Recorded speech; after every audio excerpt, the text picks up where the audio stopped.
noches a todos. Esta noche tengo el placer de presentaros a los doctores Lino Esteve Colomina y Alberto Salgado Velázquez, que nos van a hablar sobre un tema que tienen muy controlado. Dan la clase en el máster de implantología de la UMH y se trata de implantes post-extracción. ¿Cuáles son los criterios de decisión? Es el último webinar de la primera serie del 2017 y es un webinar, como podéis ver, doble. Y bueno, empezamos la serie del 2017 con un webinar doble y terminamos la serie con otro webinar doble. Así que esperemos que os guste y sin más dilación, cuando queráis podéis empezar. Muy bien, pues gracias, Guillem. Vamos a ver si conseguimos pasar la diapositiva. No, parece que no me responde ahora.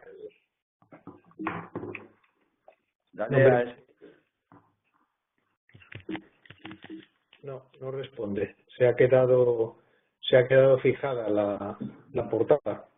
Vale, un momento, porque vas a dejar de ser presentador, sales de la presentación y intenta volver y ahora te vuelvo a hacer presentador otra vez.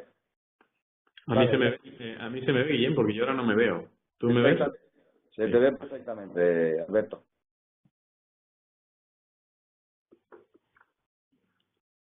Cuando me digas, te vuelvo a hacer presentador. Cuando quieras. Vale. Pues ahora enseguida ya te paso los privilegios y tienes que compartir tu pantalla de nuevo.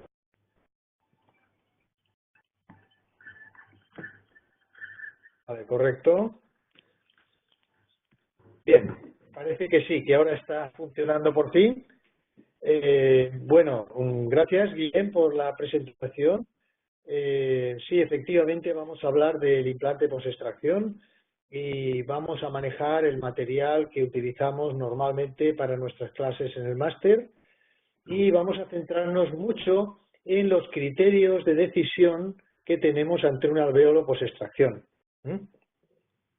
Y bueno, nuestra agenda va a ser esta. Voy a intentar ir lo más rápido posible para si así tuviéramos oportunidad de tener más adelante unas preguntas y algo de diálogo.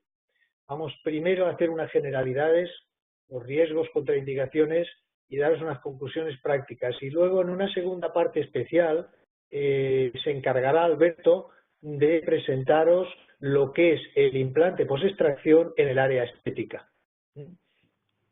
Bien, empecemos entonces por las condiciones anatomofisiológicas que se presentan en un implante post-extracción. En principio hemos de decir que el implante post-extracción, como veis, es un implante que es simultáneo con la exodoncia en el mismo alvéolo y en un solo acto quirúrgico. Podemos decir que tiene una tasa de supervivencia y de éxito que estarían similares, comparativas, con los implantes convencionales en hueso estable. Y también podríamos decir que cada vez se hace con mayor frecuencia. ¿Qué dirías tú aquí a esta frase última, Alberto? ¿Alberto?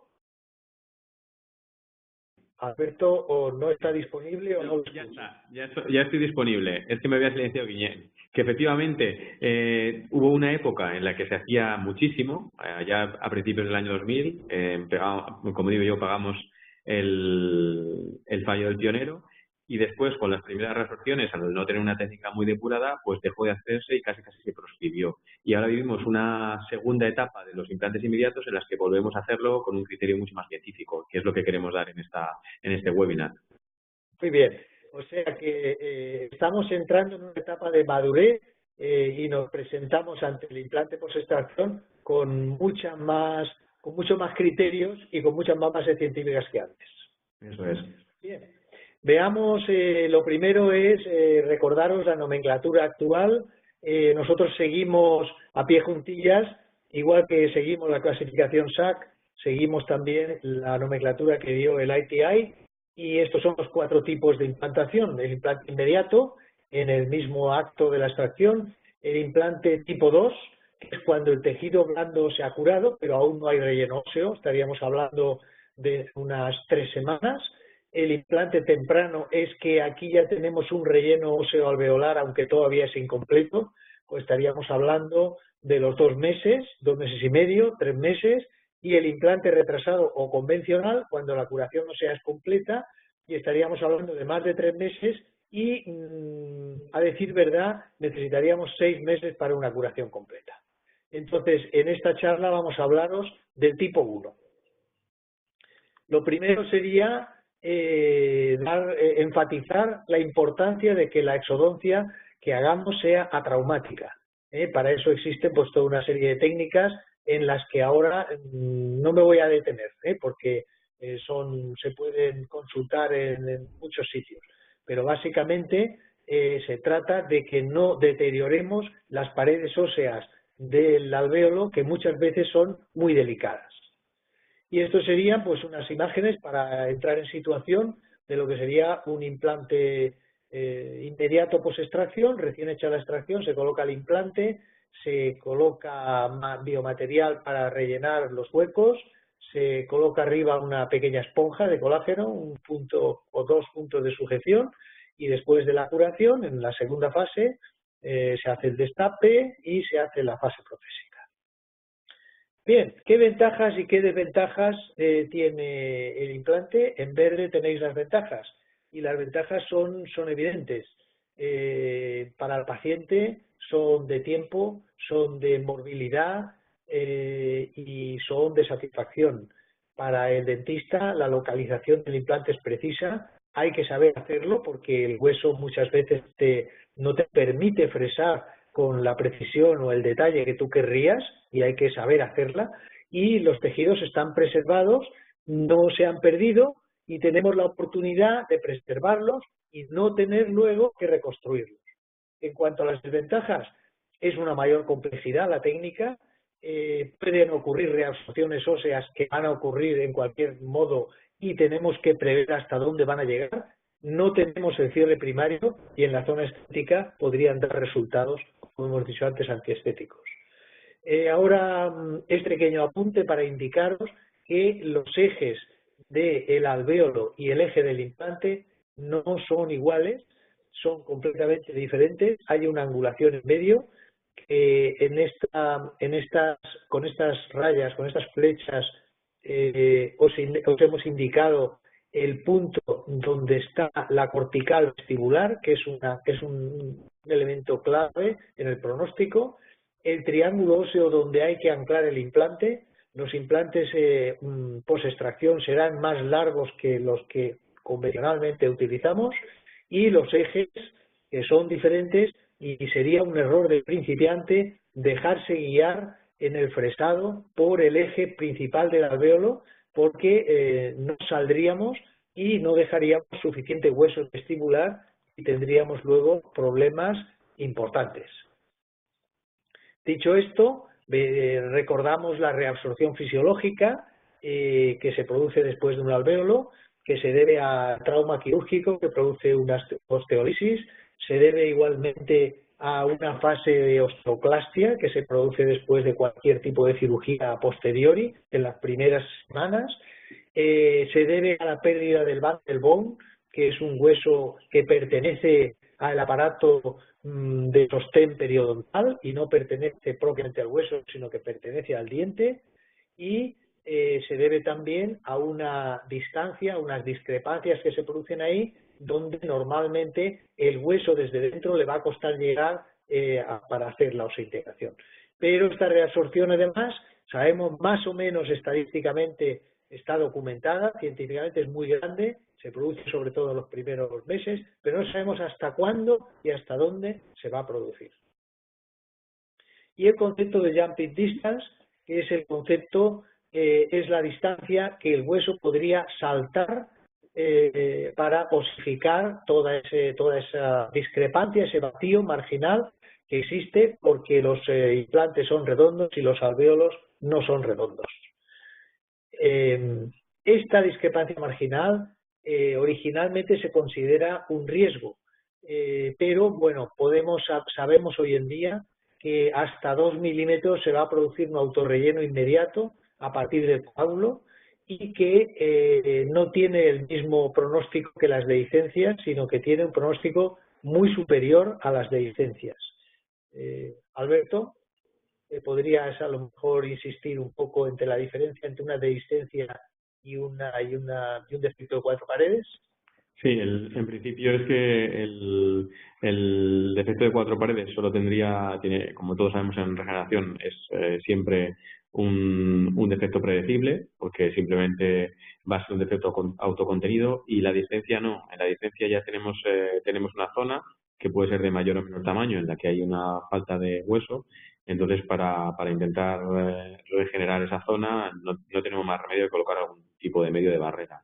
Entonces, en la distancia, si nosotros no colocásemos ningún medio de barrera, por ejemplo, una membrana, pues tendríamos un relleno parcial, pero no se podría rellenar por sí solo por completo la distancia. Muy bien, gracias. Eso es un peligro, la dehiscencia. Ojo con ella. Bien, cuanto más lejos tengamos el contacto del implante con el hueso, como en este caso, por ejemplo, que es un caso mío ya antiguo, que se puede comparar una discrepancia marginal en que no se ha producido no se ha injertado, y que a las 10 semanas pues vemos que evidentemente ha llegado el hueso casi al sitio, pero en la carrera de la osteointegración hueso-implante ha perdido un poco, unos milímetros, 1 o 2 milímetros iniciales, que quizás se hubieran podido mejorar, o bien metiendo el implante con un poquito más de profundidad, o bien injertando con material oseoconductor esas discrepancias. Pero en principio las discrepancias tienen una buena resolución, como veis, por ejemplo, en este caso, el resultado fue un buen resultado y había una discrepancia inicial importante. Entonces tenemos aquí siempre pues la pregunta de esas del millón, en este caso sería injertar o no injertar. Hay muchas discusiones, han habido y las seguirán habiendo. Nosotros, tanto Alberto como yo, porque lo hemos comentado muchas veces, siempre hemos seguido la idea de que ¿por qué no injertar? Si mal no va a hacer, y es posible que haga bastante bien, ¿no? Entonces siempre hemos injertado. Aún así, a pesar de injertar los gaps, tenemos pérdidas óseas. En este caso es un caso un poco trampa, porque la pérdida ósea no se produjo, no es simple, es una pérdida ósea vestibular que se produjo porque el implante se movilizó, era una carga inmediata, se movilizó tempranamente y entonces se perdió más hueso del que se tenía que perder. Aún así, verticalmente no se perdió hueso y el caso quedó convenientemente bien. Y además es un amigo de Guillem, o sea que si no se hubiera podido pelear con él. ¿Es necesario el cierre primario? ¿Qué podrías decir, Alberto? ¿Es necesario el cierre primario? Hay mucha gente que hace técnicas relativamente complejas. Me alegra que me hagas esa pregunta, porque hasta hace poco aquellos que hacíamos algún tipo de regeneración sin cierre primario, las regeneraciones que nosotros llamamos las sencillas, las autocontenidas, como es por ejemplo un implante inmediato que tiene es un defecto de 4 paredes, pues estábamos un poco proscritos. La gente decía, todo lo que sea regeneración necesita cierre primario. Por fin apareció un estudio multicéntrico serio que dirigía Luca Cordaro, pero entre otros participaba Mariano Sanz y otros grupos, que demostraron que en los defectos predecibles, en los self-contained, los autocontenidos, pues efectivamente el cierre primario no es necesario. La única cuestión es que podría ser ventajoso en el caso de si pudiésemos hacer, por ejemplo, un cierre primario con un colgajo de rotación palatino, estaríamos mejorando el tejido blando, pero a nivel óseo las diferencias no serían significativas. Bien, volveremos con este asunto cuando veamos si realmente tenemos defectos, digamos, de buen pronóstico o defectos difíciles que hemos de reconstruir, y ahí sí que vamos a necesitar el cierre primario. Luego volveremos. Entonces, el protocolo habitual se puede resumir perfectamente, o lo podemos resumir con estas cuantas imágenes. Así es como se suele hacer un implante inmediato, sin mayores dificultades técnicas para hacer más cierre. Bien, vamos a seguir con el siguiente punto, que sería comentaros un poco los riesgos y contraindicaciones que puede tener la técnica del implante inmediato post-extracción. Hemos hablado ya de las ventajas y desventajas clínicas. Las ventajas es un solo acto quirúrgico, menos tiempo, mejor morbilidad. Y también, en cierta medida, podemos pensar en que contrarrestamos la atrofia alveolar posextracción. Esto ha sido muy discutido, sigue siendo discutible, pero nosotros pensamos íntimamente que facilitamos la oseoconducción. Con la oseointegración del titanio, facilitamos la oseoconducción del interior del alvéolo y no es que contrarrestemos la pérdida del bundle bone por el exterior, pero sí que facilitamos que ese relleno se produzca siempre que el implante esté correctamente puesto. Y en cuanto a desventajas, no sabemos cuál va a ser la reabsorción que tenemos. En horizontal puede ser mayor, puede ser menor. De entrada no lo sabemos. Es lo mismo como cuando ya vas con un hueso que está estabilizado y ya sabes cómo está. Y puedes, digamos, elegir perfectamente tu técnica. Y también en la vertical tampoco sabemos si va a haber una recesión antiestética del margen vestibular. Ahora veremos eso en detalles con cada caso. Pero pensamos, con esta diapositiva os quiero indicar, que pensamos que las ventajas son superiores a las desventajas. Bien, entonces el tipo 1, que es el que nos presenta aquí, son menos cirugías, es menos tiempo, es una disponibilidad ósea óptima y el tejido blando puede ser estabilizado con la ayuda del provisional. En el tipo 2 tenemos los tejidos blandos ya curados, ya han pasado 15 días y hay un cierre primario del tejido blando. Y entonces la técnica se puede adaptar a eso. En el tipo 3, además de tener el tejido blando curado, ya tenemos el hueso alveolar interno, interior al alvéolo, parcialmente curado. No está todavía maduro, pero es un hueso ya primario. Y han desaparecido las posibles infecciones. Nos falta decir aquí la parte negativa. Ya se ha empezado a producir una atrofia bastante considerable. Y en el tipo 4, el tejido duro y blando están completamente estabilizados. Y entonces pues ya hacemos el trabajo en condiciones, digamos, convencionales o normales. En el alvéolo posextracción hay que tener presente la posibilidad de la infección, porque cuando nosotros hacemos una extracción, la hacemos por algo. Y en la mayoría de los casos, pues o bien hay infecciones periapicales de tipo endodóntico, o bien hay infecciones periodontales endoperio o muy avanzadas, o bien a veces tenemos las fracturas radiculares que producen su correlato infeccioso. Entonces, ¿qué ocurre con estas infecciones?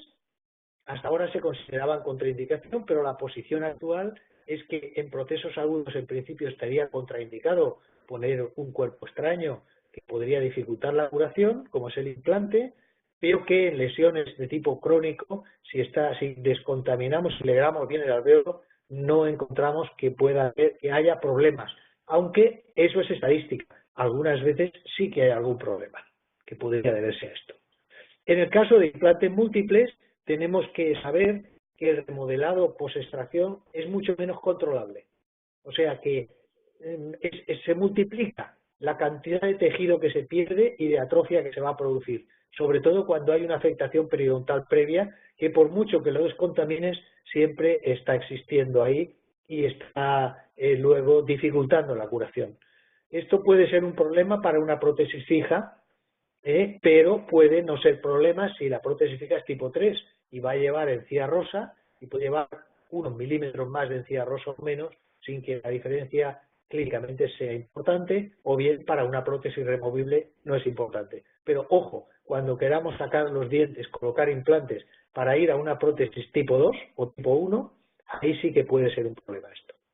Entonces, para esto se ha recomendado las extracciones secuenciadas, es decir, no quitarlas todas de golpe, mantener algunos dientes y quitar alternativamente, porque parece que se mejoran los resultados clínicos, se mejora la reabsorción y se provisionaliza con más facilidad.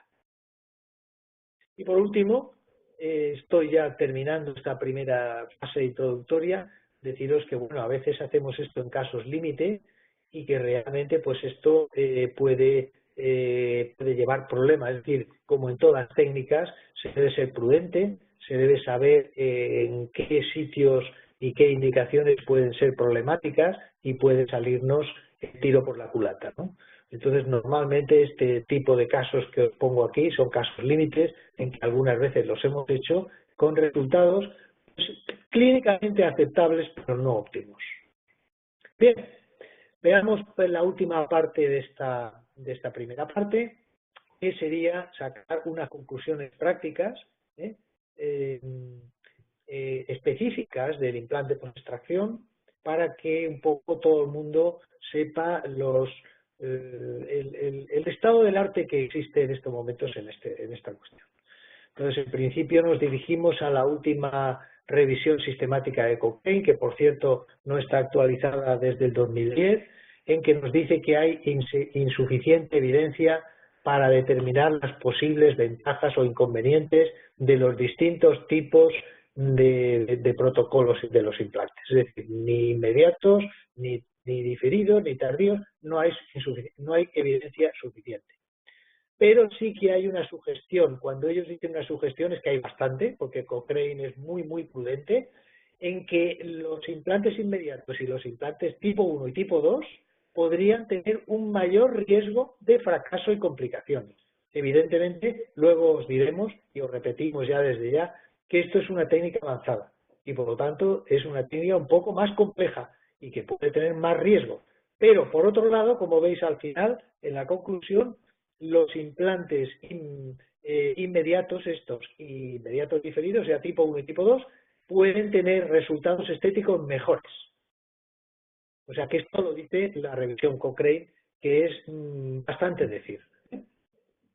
Así que, como conclusión general, os diríamos nosotros que, aunque no hay una evidencia científica completa sobre la implantación inmediata, según la mayoría de los autores, que es lo que ellos decían, sugerencia o sugestión, tenemos unas tasas de éxito en torno al 95% similares al resto.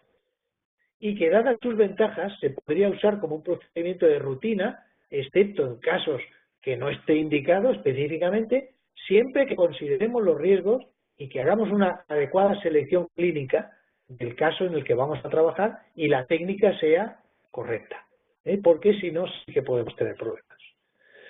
Bien, primera conclusión. Los implantes inmediatos aventajan a los convencionales. ¿Por qué? Pues porque acortan el tratamiento, porque satisfacen mejor al paciente, porque mejoran la estética, según nos ha dicho Cochrane, la revisión de Cochrane, y porque podemos preservar los contornos tisulares. Si tenemos unos mismos resultados y podemos quizá pensar en que de alguna manera preservamos algo el volumen o el tejido blando, entonces ¿por qué no hacerlo? Sí, Lino, yo aquí me gustaría indicar que con respecto a lo que comentabas antes de que quizás sí, el implante inmediato por sí mismo, sin nada, quizá no, como comentó Linde, no ayuda a preservar. Pero la gran ventaja de realizar el implante inmediato es que estás en el momento óptimo en el cual la geometría del defecto, que es todavía un defecto convexo, porque es un alveolo, nos permite hacer una regeneración, nos permite rellenar un gap en la zona estética y además la colocación del provisional está demostrado que nos va a mantener los contornos gingivales y nos va a mantener, por tanto, el volumen, porque no olvidemos que especialmente cuando estamos en zona estética, lo que queremos es función y estética. Si solo tenemos función y la estética no está comprometida o no es correcta, nuestro implante no será un éxito nunca. Yo quisiera añadir aquí un asterisco, los estudios de Araujo, sobre los cuales se basa todo el mundo para decir que el implante no contrarresta o no puede prevenir la atrofia del alveolo, sino que incluso empeora, son estudios hechos en alveolos de perro con implantes humanos, que además son implantes tissue level y puestos encima de la cortical vestibular. Sí. Esto es muy importante, porque es que se ha sacado un dogma de ahí y me parece que aún ahí tenemos aún que rascar. Sigue siendo un modelo de caso, efectivamente. Si el alveolo está intacto, si no hay patologías agudas, si la estética no está comprometida, se trata de un tratamiento fiable y predecible. Y si la balanza biomecánica no es desfavorable, además podríamos colocar la prótesis provisional inmediata. La balanza, este es el concepto biomecánico de siempre. ¿Cuántas fuerzas esperamos? ¿Qué grado de estabilidad primaria tenemos? ¿Torque de inserción o ISQ? O, en fin. Los gaps o espacios marginales por la discrepancia anatómica se curan espontáneamente. El concepto de jumping distance, que tiene 2 milímetros y que además nosotros vamos a mejorar porque la vamos a puentear. El remodelado del alvéolo no se puede evitar de modo absoluto. Está claro, nosotros no decimos nada en contra, pero sí que mantenemos la controversia de hasta qué punto. Es decir, no se puede evitar de modo absoluto, pero algo se puede evitar. La pérdida de inserción periodontal de los dientes adyacentes sigue para nosotros siendo el mayor factor de riesgo para los implantes a zona estética. El resultado estético depende casi totalmente de la biología y del manejo clínico y resulta algo secundario el sistema que utilicemos. La posición 3D del implante es lo más importante y a continuación lo segundo es las dimensiones y morfología del alvéolo. El resultado final depende de estas dos cosas, básicamente. Y por último, aunque no haya defectos óseos, los implantes en la zona estética deben ser considerados como un tratamiento avanzado. Totalmente. Eso está claro. Bien. Y dicho esto, te paso la palabra a ti para que nos cuentes, nos adaptes estos principios a la zona estética. Perfecto. Pues cuando quieras, vas pasando. Bueno, por si tú no lo dices, porque está tu foto ahí, nos basamos especialmente en este artículo que hicimos en común el año pasado y donde tratamos de explicar los criterios de tratamiento con la literatura la documentación más actual. Sí, pero no le quites créditos a tu hijo, a Guillem, que también participó en el trabajo. En primer lugar, como ya os ha comentado Lino, evidentemente lo importante es empezar en la posición del implante. La posición tiene que ser una posición palatinizada, pegado probablemente a la cortical palatina, salvo los implantes excesivamente anchos, que quizás se podría colocar un poco más centrado, pero lo que es importante, debemos tener un gap vestibular, una jumping distance. Entonces, aquí este espacio gap debe ser como mínimo 1,5 milímetros según Kahn, e incluso 2 milímetros según Capelli, o incluso más milímetros según el grupo de Mariano Sanz. Entonces, es importante que dejemos ese gap, dejar espacio para el coágulo, dejar espacio para esa resorción que se puede producir por el bundle bone, puesto que de esta manera vamos a tener una osificación mejor, comprobado por numerosos estudios, lo que ha comentado Lino antes. Lo más importante, la posición adecuada del implante. A mí me gusta decir en nuestras clases que tenemos un solo tiro, somos unos shooters. Por eso es importante que si lo hacemos mal, entonces vamos a tener un problema. No hay nada peor que solucionar un implante en zona estética y que esté mal colocado. Como nos decía Granul y Grunder, muchas veces la única solución es retirar ese implante. Pasamos. En segundo lugar, como ya también comentó antes Lino, hay que anclar el implante en el triángulo óseo que tenemos. No podemos cometer el error de seguir la posición de la raíz, puesto que acabaremos con el implante en una posición ósea desfavorable o incluso por fuera del alveolo. Entonces, como también comentamos, normalmente vamos a utilizar implantes más largos que los que estamos utilizando de manera habitual para conseguir ese anclaje basal que nos va a permitir estabilizar nuestro implante. Y algo tremendamente importante y que ha sido un cambio con respecto a lo que en un principio hacíamos es que utilizásemos los implantes de diámetro menor. Muchas veces vamos a utilizar en zona estética implantes estrechos o como máximo implantes estándar, pero no volveremos a utilizar los implantes anchos para tener ese gap. Y esto es muy importante y es básicamente la causa por la cual los implantes inmediatos se dejaron de usar. El estudio que comentó antes el Lino del año 2001 de la Jumping Distance de Paulo Antonio, nos decía que todos los defectos menores de 2 milímetros se rellenaban por sí solo. Entonces, ¿qué hicieron las casas comerciales? Pues empezaron a hacer implantes con forma de raíz con unos diámetros enormes, hasta de 6 milímetros. Y nosotros lo colocábamos lo más pegado posible a la cortical vestibular para que ese gap nunca llegase a ser más de 2 milímetros. Entonces, ¿qué es lo que ocurría? Que por la compensación del bundle bone y porque prácticamente estábamos pegando el titanio a esa cortical ósea que a nivel anterior es siempre por debajo de 1 milímetro, teníamos pérdidas y recesiones gingivales.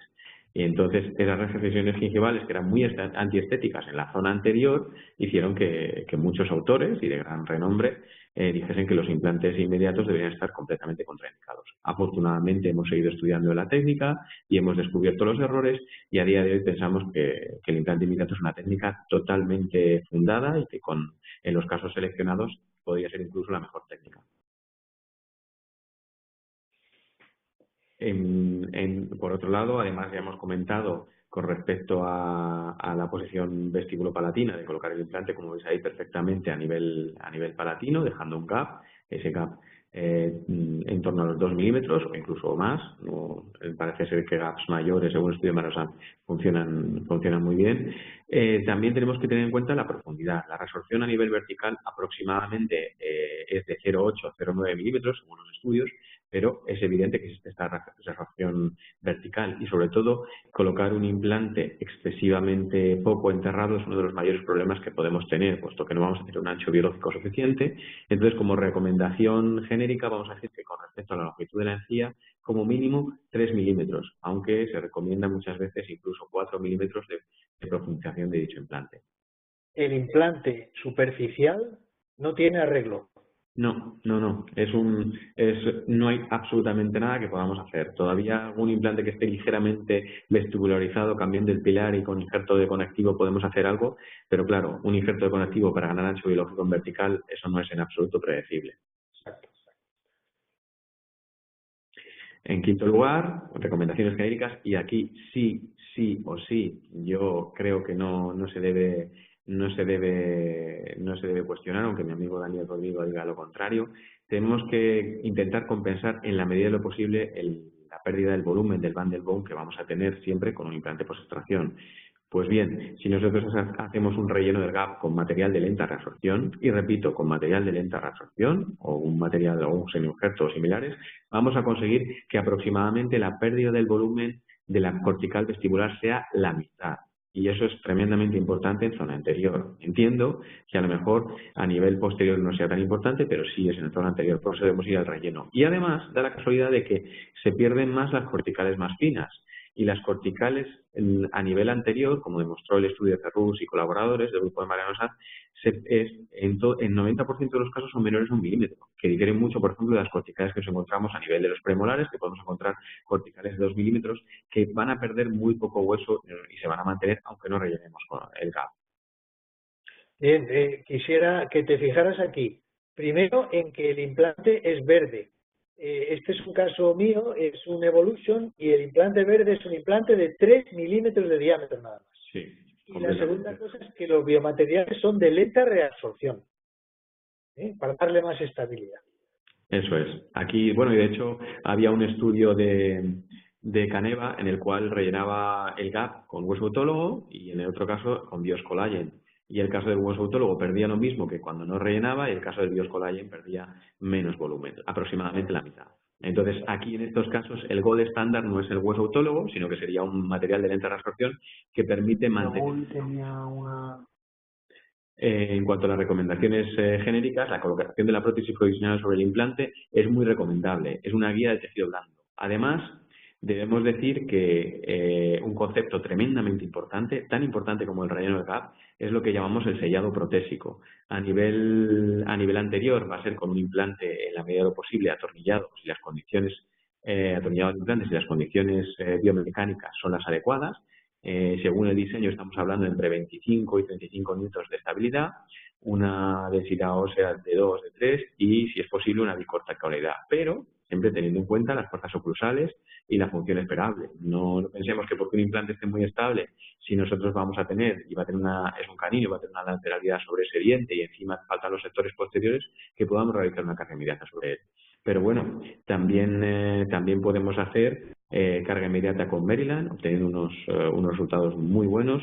Y lo que he comentado, que no solo es porque va a ser una guía para ese tejido blando, sino porque hace sellado protésico del alveolo y, por lo tanto, el biomaterial que hemos colocado para el gap no se nos va a remover con la saliva, etcétera, y va a permitir un mejor pronóstico. Por supuesto, nuestros provisionales deben estar, en la medida de lo posible, aliviados de oclusión, que no tenga funciones en movimientos exclusivos de la mandíbula. Es más bien, como solemos decir, una provisionación estética y no tanto funcional. En cuanto a las recomendaciones genéricas, también debemos comentar que la morfología de la prótesis y el perfil de emergencia son claves para su preservación, y así como el mantenimiento y la conformación del tejido blando.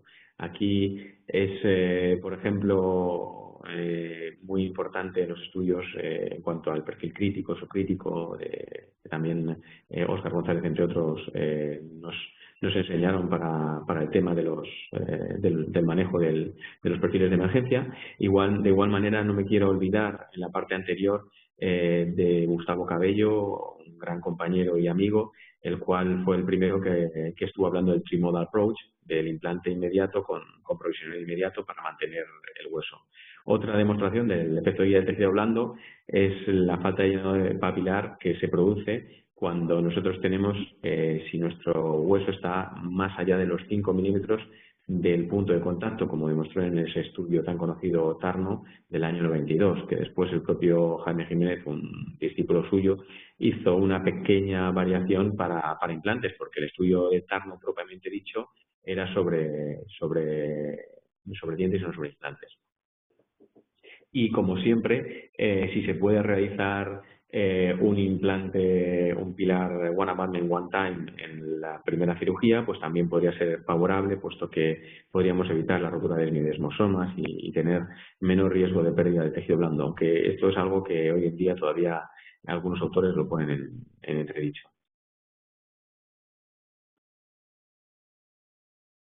Importante en cuanto a las recomendaciones genéricas, que tenemos que saber qué tipo de defecto es.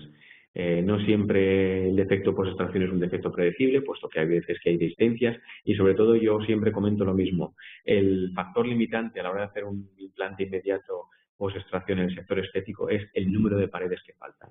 Se puede hacer un implante en el sector estético, aunque es factor de riesgo si falta una pared vestibular entera. Pero en el momento en el que falte la pared vestibular y la pared mesial, en ese momento es el momento en el que ya nos debemos olvidar de ese implante inmediato. Por supuesto, es importante el biotipo periodontal del paciente. Si tenemos biotipos finos, en ese caso tendremos que realizar a la vez de nuestro implante inmediato un injerto de tejido conectivo, bien en la primera cirugía o bien en una segunda cirugía. Y la decisión de practicar o no injertos de tejido duro por dentro o por fuera del alveolo va a depender un poco del tipo de efecto y también de la clasificación del riesgo estético. Es muy importante, como ya comentó Lino al principio, que nosotros que sigamos la clasificación del SAC, tanto de riesgo quirúrgico como de riesgo prostodóntico y estético. Bueno, estos son los tres criterios que nosotros manejamos cuando escribimos el artículo del que os hemos hecho referencia antes, de criterios ante el alvéolo post-extracción. En un alvéolo sin defecto, el momento que se elige, como veis, del azul vamos al rojo, el momento es inmediato. Si tiene defecto, entonces en principio hay que pensarlo. En casos, el segundo criterio en azul es el biotipo y con este va a tener mucha relación la posibilidad del injerto de tejido conectivo. Y el tercer criterio fundamental es el riesgo estético del caso. El riesgo estético del caso, cuando hay mucho riesgo estético del caso, vamos a tener normalmente que hacer aumento de tejido duro. Más o menos, no es exacta, no es matemáticas, no son matemáticas estas tres iguales, estas tres ecuaciones, pero son lo más frecuente que se nos va a ocurrir. Y ahora vamos a utilizar estas variables para que veáis, según el tipo de caso clínico, qué solución le podemos dar.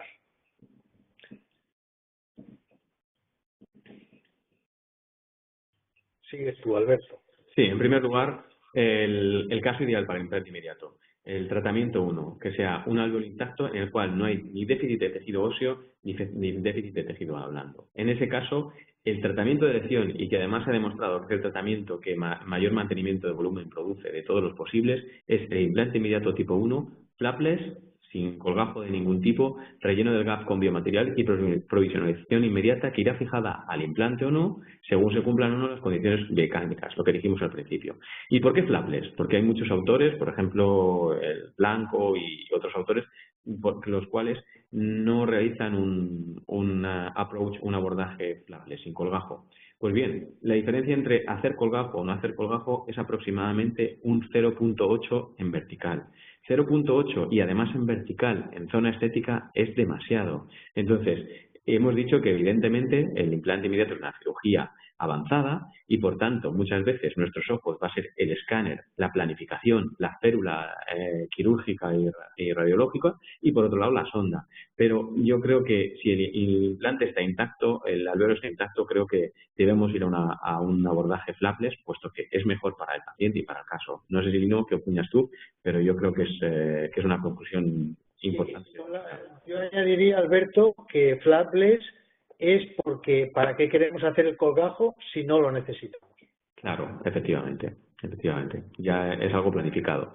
Y con respecto al tratamiento punto 2, al tratamiento 2 sería implante inmediato tipo 1, relleno de gap con biomaterial, injerto conectivo subepitelial en bolsillo y provisión del inmediato, fijado o no al implante según las condiciones biomecánicas. Esto es, que si el alveolo es intacto, sin déficit de tejido óseo ni de tejido blando, pero estamos en un paciente, por ejemplo, de un biotipo muy fino, que tiene recesiones o que es un paciente de riesgo, el riesgo estético de la clasificación SAC, en estos casos sí debemos hacer un injerto de tejido blando preventivo de alguna manera, puesto que se ha demostrado que nos va a dar un mejor resultado estético.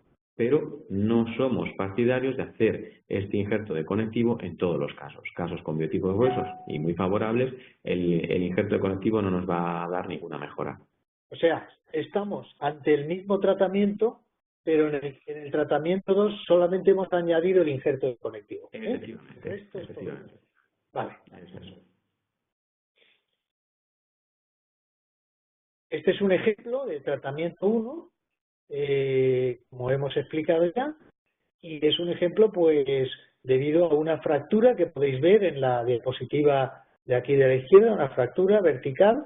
Se tuvo que hacer la extracción, se colocó un implante, esta es la curación de los tejidos y este es el tratamiento que se realizó hace más de 10 años, hace 14 años, 13 años, pero hace 10 años vino a un control para otra cosa y pudimos hacerle estos registros. Como veis, el resultado desde el punto de vista del tejido blando y del volumen y todo es perfectamente idóneo.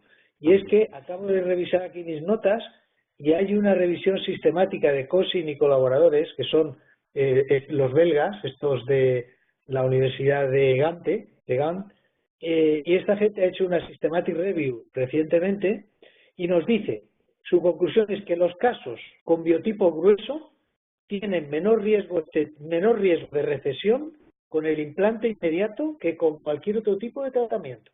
Claro. Así de claro. Es lo que estábamos comentando. Casos favorables es el mejor tratamiento posible. Mejor posible. Sigue tú, Alberto. El tratamiento tipo 2, que sería lo mismo que ha comentado Lino, pero como en estos casos, por ejemplo, veis el caso que tenéis ahí, en el cual ya los caninos hay una recesión, un biotipo fino, fijaos las laterales, etcétera. Hay que hacer exactamente el mismo tratamiento, pero además realizaremos un bolsillo en el cual meteremos en esa técnica en sobre un injerto de conectivo. Pero es que además es el momento ideal, puesto que cuando haces el implante inmediato es mucho más sencillo hacer ese bolsillo para colocar el injerto conectivo que cuando ya tienes cicatrizado el implante y tienes que hacer un colgajo a espesor parcial, cuando realmente a veces no es tan sencillo. Ahora mismo lo vas a hacer a visión directa porque tienes el alveolo que está abierto y de esta manera podemos conseguir unos resultados tan fantásticos como lo que veis en la pantalla, realizando un injerto conectivo, ya sea subepitelial o ya sea injerto libre. Desepitelizado, que ya sabéis que cada uno tiene sus indicaciones y cada uno tiene sus preconizadores. Yo añadiría dos cosas. Una, no estamos por hacer sistemáticamente un aumento de tejido conectivo. Está No claro. estamos por eso. Solamente cuando digamos, existe el riesgo, en casos de biotipo fino o en casos de riesgo estético. Y cuando, al hacer la técnica en bolsillo, el peligro es que se perfore el tejido blando. Es mejor estar muy cerca del hueso, casi tocándolo, que se perfore el tejido blando. Efectivamente. Además, los estudios no han encontrado diferencias entre hacer un espesor total y un espesor parcial a esa zona. Donde sí deberíamos ir al espesor parcial es cuando lleguemos a la línea mucogingival, puesto que nos va a permitir dar un poquito de vuelo para poder enterrar un poquito más o de alguna manera coronalizar el tejido para tener un mejor perfil de emergencia y una corona más corta, que no se vea más larga que el diente de al lado. Bien, hemos hablado del biotipo fino, hemos hablado de que el alvéolo esté íntegro, que segundo, que el biotipo sea, si es grueso o fino, y hemos hablado del riesgo estético. El riesgo estético se puede evaluar. Aquí veis el semáforo del grupo ITI. Las expectativas del paciente son lo primero. Si las expectativas del paciente son altas, aunque el caso sea biológicamente favorable, es un caso con riesgo alto. Si la línea labial es alta, igual. Si el biotipo gingival grueso es verde, fino, es de alto riesgo. La forma dentaria equivale también al biotipo. Si hay infección local, el nivel de inserción y por lo tanto nivel óseo de los dientes de al lado, si los dientes de al lado están intactos o restaurados, esto es desde mi punto de vista menos importante, lo pongo porque es el cuadro original de la clasificación SAC. La anchura del gap, si es un solo diente o son varios, y luego si hay defectos. Entonces, se coge al paciente y se le hace una evaluación y se le pone verde, amarillo o rojo. Y luego se ve el biotipo que tiene. Y a la vez se ve si el alvéolo está íntegro o tiene defectos. Y con esos 3 criterios se puede dar el mejor tratamiento posible. Importante, un rojo convierte todo en rojo en ese caso, ¿eh? Entonces es algo importante. Vale, ¿pasamos? Sí. Bien, alvéolos 2H. H significa hard, en inglés significa hueso. Entonces, son alvéolos que ya no son tipo 1, ya no son alvéolos íntegros, son alvéolos que tienen defecto óseo.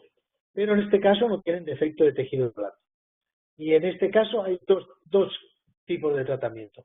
Hay que decir que los alvéolos, digamos, con defecto, se subdividen en tipo 1 y tipo 2 si el defecto es pequeño o si es menor y no compromete la integridad de la tabla, una pequeña fenestración, etcétera, no requiere aumento horizontal, o de tipo 2 si el defecto es mayor, incluso tabla vestibular que casi no existe o existe un pequeño puente, o en fin, un defecto mayor del 50% se considera de tipo 2 y lo consideramos a continuación. Ahora es una tabla que no está íntegra, pero tiene lesiones pequeñas.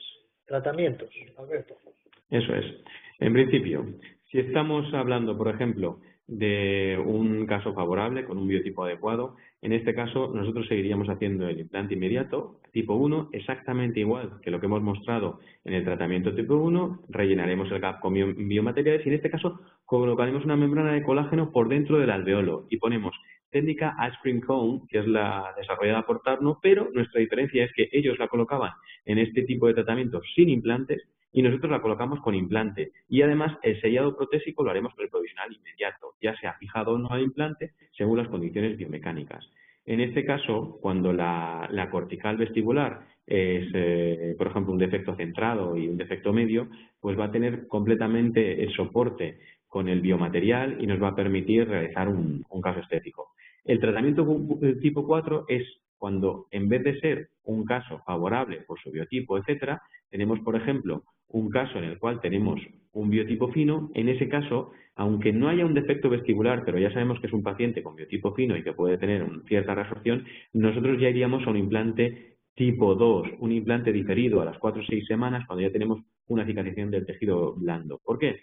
Porque ya podemos hacer un aumento óseo más predecible, un colgajo, colocaremos una membrana de colágeno por fuera del alvéolo con relleno de material de lenta absorción y eventualmente probablemente también realizamos un injerto de tejido conectivo en la segunda cirugía en técnica de bolsillo.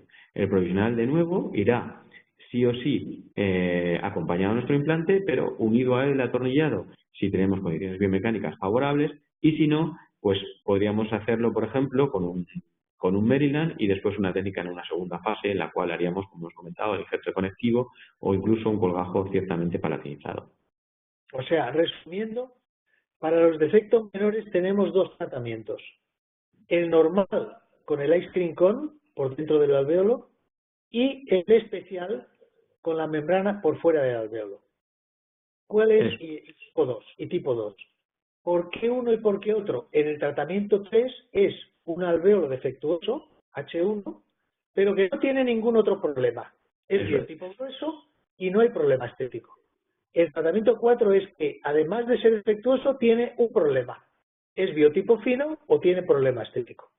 ¿De acuerdo? Vamos allá.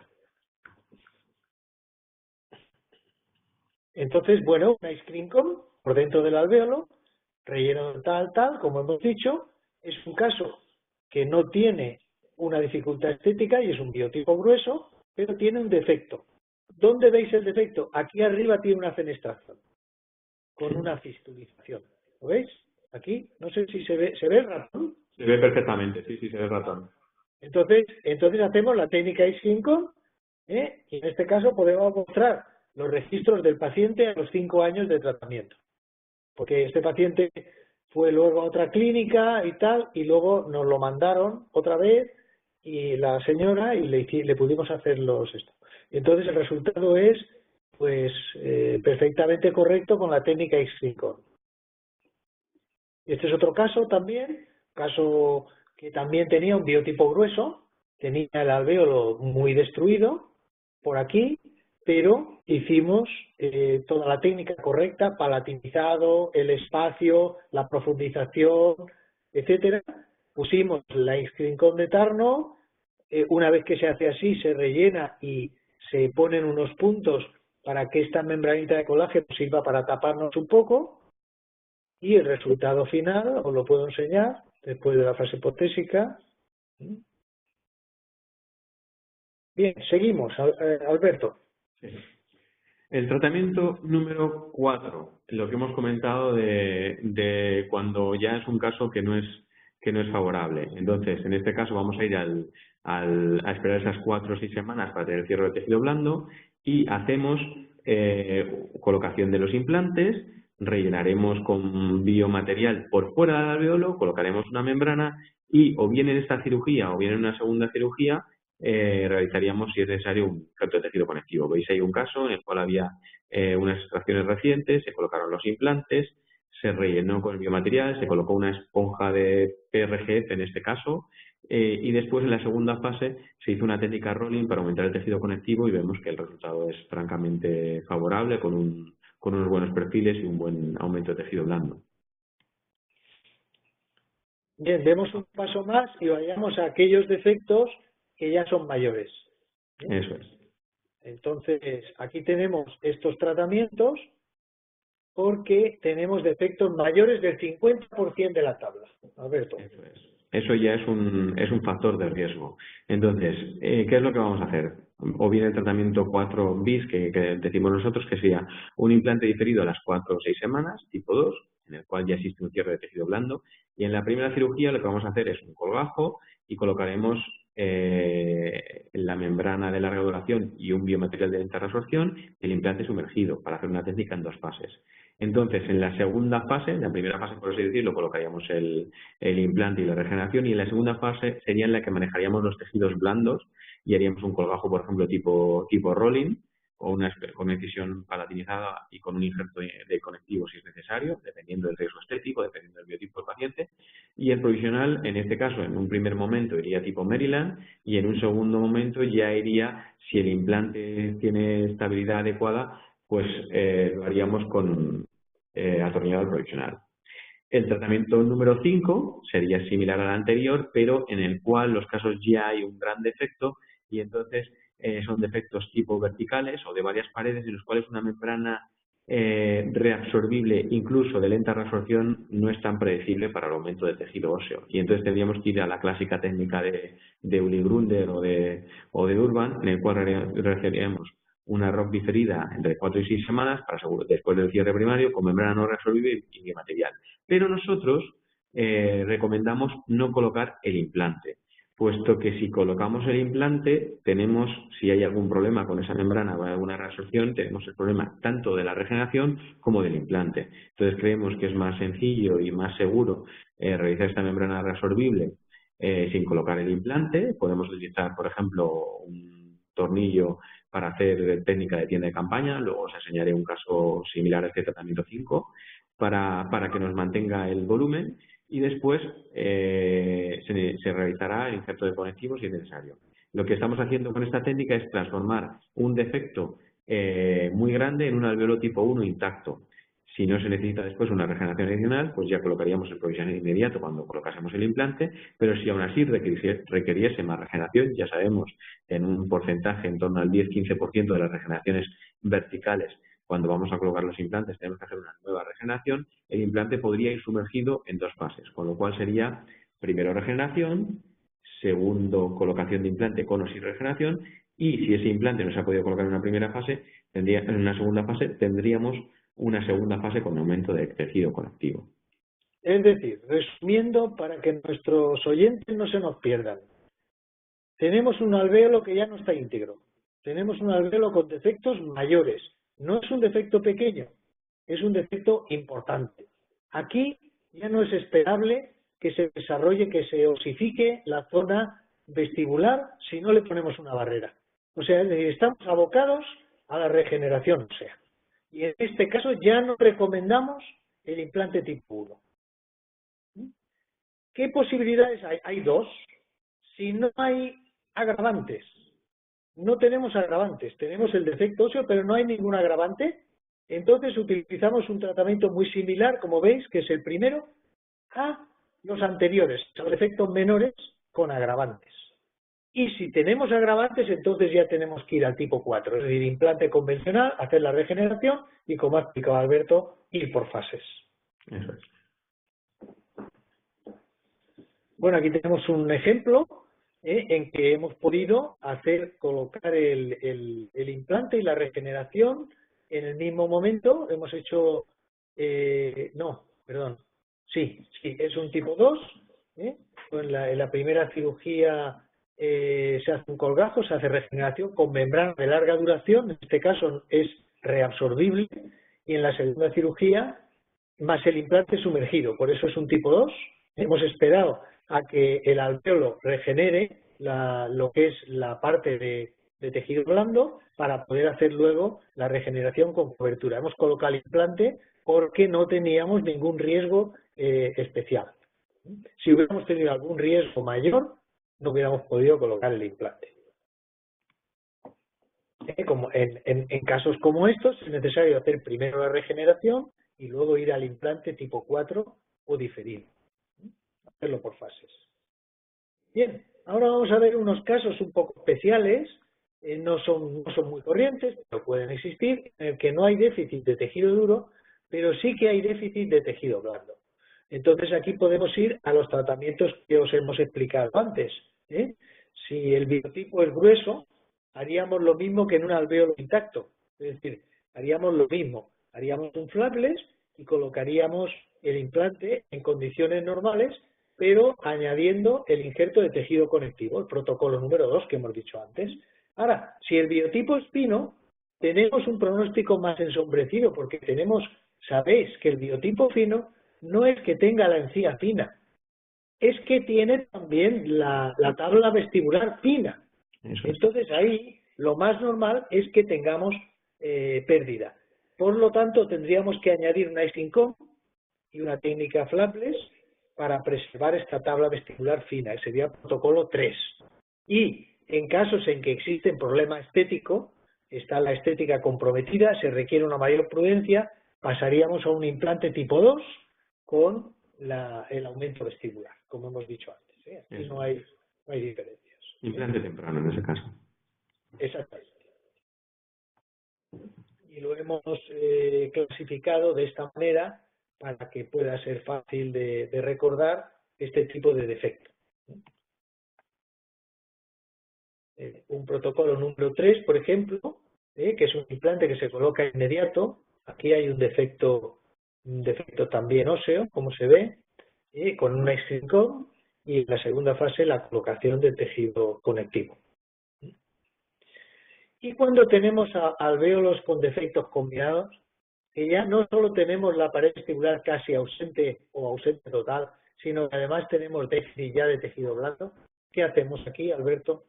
Aquí es cuando tenemos que ser más prudentes. Entonces, en primer lugar, el primer tratamiento sería al menos un implante diferido a las 4 o 6 semanas, sería implante temprano, que llamamos nosotros, un tipo 2, y aquí tendremos que aumentar, puesto que tenemos un defecto de tejido duro, con biomateriales de lenta reabsorción y membrana de colágeno, membrana de lenta reabsorción por fuera. A la vez, si se puede, el injerto de tejido conectivo con el implante enterrado en 2 fases. El preprovisional en este caso no iría unido al implante. Y en la segunda fase la utilizaríamos, por ejemplo, para realizar una técnica rolling o algún tipo de cirugía mucogingival para aumentar el tejido conectivo con un injerto para mejorar ese defecto de tejido blando que sí tenemos. Con lo cual, en este caso, prudencia y injerto de tejido duro y implante enterrado e injerto de tejido blando en la segunda cirugía.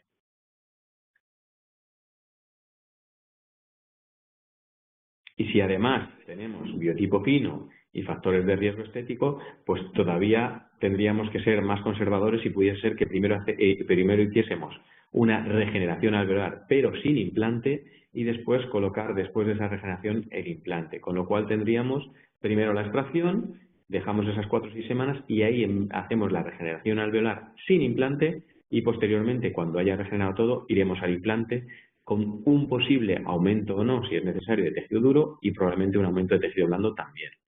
Lo que decíamos antes, el tratamiento por etapas y el implante diferido. Eso es.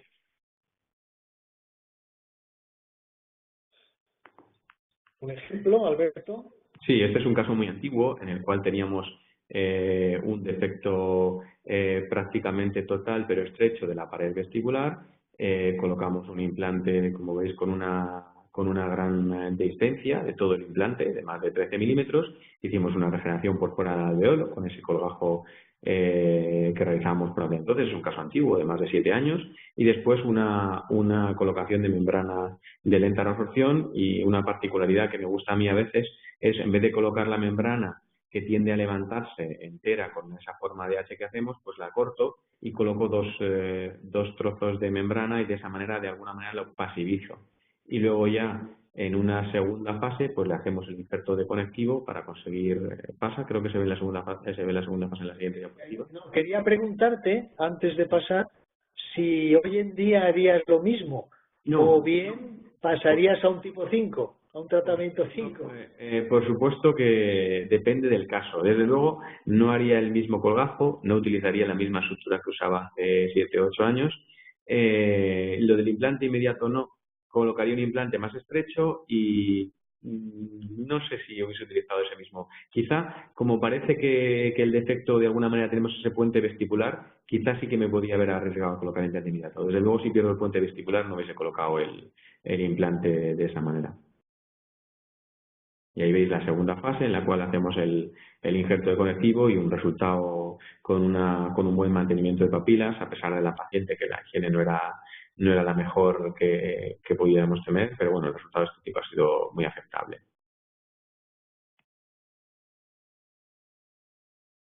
Y aquí os quería poner, por último, lo que estábamos hablando de cómo hacer esa regeneración alveolar. Este es un caso muy complejo. Veis ahí que se corresponde a un paciente que tuvo un traumatismo y además había tenido un carino incluido, con lo cual, bueno, era un defecto combinado que llegaba hasta fosa nasal. Veis en la primera diapositiva de la izquierda cómo toda la hoja del bisturí 15 se nos hunde en la zona. Es decir, que primero, en este caso, previamente hicimos un injerto de conectivo para mejorar el tejido blando, porque era un defecto tremendo, y después, una vez que hemos llegado y hemos limpiado hasta la fosa nasal, que era donde llegaba el defecto, pues hicimos una reconstrucción, y para esta reconstrucción no hay más remedio que utilizar algún mecanismo que nos haga de tent pole, de tienda de campaña, para sujetar nuestra regeneración. Y luego ya utilizamos hueso autólogo, más biomaterial de lenta resorción en técnica bicapa, y que veis ahí, rascamos con el bone scraper hueso autólogo de la mandíbula del paciente, mezclamos con membranas de PRF para intentar tener un mejor handling del proceso y hipotéticamente una posible mejor osteogénesis. Después colocamos en este caso una membrana Symbios SR, una resorción de 6 a 9 meses, la fijamos con chinchetas y realizamos una sutura en la medida de lo posible sin tensión para ese caso. Y ya por último, y acabando, intentando ceñirnos en el tiempo, nos gustaría daros unas conclusiones para llevaros a casa en la zona estética. En primer lugar, como ya hemos comentado, lo más importante, y eso es lo primero, el implante debe estar ligeramente palatinizado. En muchos casos debemos pegarlo a la cortical palatina a nivel anterior. En segundo lugar, evidentemente diámetros anchos nunca. Diámetro estándar, un diámetro estrecho a nivel anterior, que nos va a permitir dejar un gap que vamos a rellenar y vamos a conseguir una mejor zona estética. Por tanto, la tercera conclusión, aunque haya quedado claro, gaps mayores de 2 milímetros y relleno de material osteoconductor, puesto que vamos a tener una menor pérdida ósea y un mejor resultado estético, en una zona tremendamente crítica. En cuarto lugar, si el biotipo es fino o ya tenemos previamente un déficit de tejido blando, habrá que hacer un injerto de tejido conectivo. Y en quinto lugar, decir que el provisional, unido al implante o no, es clave para el mantenimiento de los perfiles e incluso para el mantenimiento de los volúmenes. Y como ya hemos comentado desde todo este webinar, siempre debemos considerar que es una técnica avanzada, el implante inmediato en zona estética. Y yo creo que está, Lino. Yo creo que hemos dado un buen repaso a todo lo que es el implante post-extracción y el implante post-extracción en zona estética y suponemos que a lo mejor tendréis algunas dudas porque son muchos datos y para 1 hora y 5 minutos que hemos empleado, pues quizá haya cosas que queden en el tintero. Estamos a vuestra entera disposición por si tenéis alguna duda, Guillem, si te ha llegado alguna pregunta. Sí, alguna hay por aquí. Nada, agradeceros vuestra presentación. La clasificación muy clara, a la que, bueno, pues yo ya coincido plenamente con vosotros, por supuesto. Vamos a pasar a... Ya me parece que si no hubieras coincidido hubiéramos visto. Mal iríamos.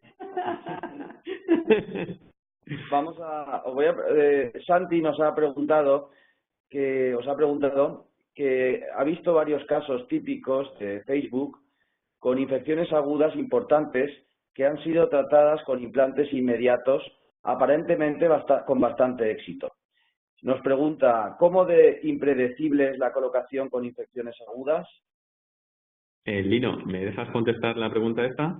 Sí, adelante. Mira, debo decir que efectivamente un estudio que no hemos colocado en esta presentación, estudios ROP, era un estudio sobre implantes inmediatos con una supervivencia del 97% y los colocaba en todo tipo de situaciones, situaciones con infecciones agudas, en fase activa, fístulas, etcétera, etcétera. Entonces el riesgo es muy bajo.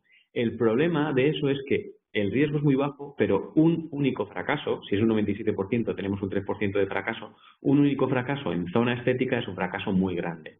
Entonces nosotros debemos de seguir manteniendo la prudencia o decir que debemos ser prudentes por eso, porque no es lo mismo que te fracase un implante a nivel de un 6, por ejemplo, que te fracase un implante que has colocado con fístula activa a nivel de un 1, puesto que el defecto que se va a producir después de ese fracaso del implante va a ser mucho mayor. Entonces, en estos casos yo creo que por la potencial complicación que se puede producir hay que ser más prudentes. No sé, Lino, si coincides conmigo. Sí, luego te puede venir un perito en el juzgado y decirte, es que tenía usted una infección activa, ¿cómo se le ocurre a usted poner un implante? Y entonces, pues tú, aunque te remitas a la documentación más factible y tal, evidentemente, pues has perdido. Muy bien. Álvaro también pregunta que cuál es el mejor momento para el injerto de tejido conectivo en implante inmediato bajo vuestro criterio. ¿No es más predecible cicatrizado el alveolo? ¿Y no? No, bueno, yo no lo creo, no creo que sea más predecible. En los casos en que esté indicado, yo recomendaría hacerlo en la primera cirugía. Y además, siempre te guardas la posibilidad en el bolsillo de repetir si es necesario en la segunda. Sí, yo voy a darle a Álvaro. Álvaro ha hecho la pregunta con bala, que además Álvaro pues sabe de lo que hablamos y sabe de lo que estamos. El tema es que yo siempre digo lo mismo. En la primera cirugía tú tienes acceso porque tienes un alveolo abierto y es relativamente sencillo hacer una técnica de sobre. Y además, en la primera cirugía sí o sí vas a tener cierta pérdida de Van der Waals. Entonces, en ese momento, el daño que nosotros vamos a crear al alveolo va a ser relativamente pequeño, puesto que aún así el alveolo va a tener cierta pérdida. A mí, si puedo evitarlo en la segunda cirugía, no quiero hacerlo porque en la segunda cirugía yo ya he perdido el Van der Waals. Ya el implante han pasado 3 meses y yo ya he perdido ese hueso. Si yo vuelvo a seccionar el periósteo para hacer un segundo injerto conectivo, lógicamente tendré una pérdida adicional. Entonces, por esta razón, yo siempre que puedo lo hago en la primera cirugía. Y después, si aún así, como ha comentado Lino, tenemos la necesidad de hacer un nuevo aumento de tejido conectivo, pues lo haré, aun a pesar de que pueda tener cierta pérdida ósea. Muy bien. Tenemos una pregunta más de José Luis Antonaña. En serio, ¿creéis que el diseño macro del implante integrado, tanto a nivel del cuerpo como a nivel del cuello y conexión, es irrelevante en este tipo de casos? Bueno, en primer lugar, saludar a José Luis, que es amigo y es un buen seguidor de nuestro grupo Aula Dental Avanzada y además que participa activamente. Yo quiero decir, no hemos dicho que es irrelevante, en absoluto. Lo que hemos dicho es que con respecto a la posición palatina es secundaria. Podemos tener diferentes implantes, incluso con implantes Brannemar de conexión externa, de cuello pulido. Hemos tenido implantes que si están colocados, yo he visto, por ejemplo, Uli Grunder, muchos de sus implantes han sido Brannemar de conexión externa y tienen un resultado estético fabuloso. Pero si tú pones un implante en una posición tridimensional incorrecta, por ejemplo, vestibular o, por ejemplo, demasiado poco enterrado, vamos a tener una situación y un resultado estético completamente desfavorable. Evidentemente, nosotros utilizamos implantes que nos favorecen esa posición. Utilizamos, por ejemplo, implantes bone level, implantes de conexiones estables que podemos sumergir, etcétera, pero consideramos que indudablemente es más importante la posición del implante, puesto que aún con un buen implante, si la posición es incorrecta, el resultado estético va a ser desfavorable. Y sin embargo, con un implante quizá menos favorable para este tipo de técnica, si lo hacemos con una posición correcta, con un buen hueso, con un buen biotipo, vamos a tener un resultado aceptable. No sé, Lino, si piensas tú de manera similar. No, pienso exactamente igual. Quizá la manera como he expresado no ha sido muy clara y agradezco la pregunta porque nos permite aclararlo. Es decir, no estamos despreciando un implante bien diseñado, pero queremos decir que el 80%, por deciros algo, el 80% depende de la posición del implante, de la técnica correcta y de la anatomía del alvéolo y, por lo tanto, la indicación. Y un 15%, un 10, un 12, un 15% podría depender de que sea un implante pues que tenga una conexión estable, que esté, en fin, que no tenga ningún problema de diseño. Pero es importantísimo lo otro. Esto es no sé quién está hablando. No, y añadiría que lo que sí que también es importante el diseño de implante para la estabilidad en el tiempo y para evitar la pérdida ósea. Ahí sí que sería importante, pero desde luego en el resultado inicial es más importante esos factores para nosotros. Claro. Esta apreciación última es muy interesante. El diseño del implante juega más a largo plazo, a medio y largo plazo. A corto plazo basta con que se consiga la estabilidad primaria, que hay montones de roscas que la consiguen, diferentes, y luego que esté bien colocado. Muy bien, pues no parece que haya más preguntas, así que solo queda despediros y despedir también esta primera serie de webinars de Aula Dental Avanzada de 2017. Todo el grupo os damos las gracias a los asistentes, los que habéis estado aquí con nosotros. Por otro lado, parece que esto es recíproco, puesto que los asistentes han estado en los diferentes webinars que se han producido. Yo he estado presente en casi todos y nos dan mucho buen feedback. Así que esto sin duda es una motivación, un plus de motivación para nosotros para seguir compartiendo lo que sabemos y nuestros casos clínicos.